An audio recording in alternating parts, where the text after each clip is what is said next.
Почитувани добар ден. Полициски службеници од Одделот за криминалистичка полиција, сектор за недозволена трговија со дрога, во координација со Одделот за сузбивање на организиран и сериозен криминал, Одделот за специјални полициски операции, како и СВР Велес и СВР Скопје, во текот на вчерашниот ден запленија околу 100 кг марихуана и приведоа 3 лица.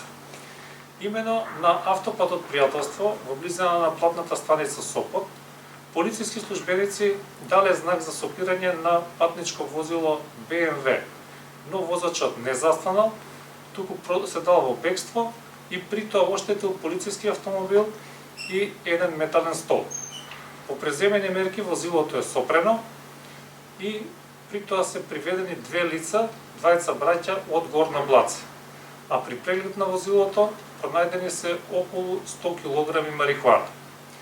Во врска со овој случај приведено е уште едно лице од Визбегово, кое што имало улога на така наречен чистач, односно обезбедувач на транспортот.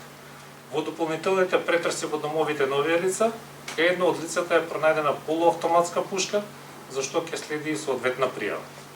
Истрагата во врска со овој случај продолжува и се проширува и во координација со Основното јавно обвинителство Велес работиме на целосно расчистување на случајот.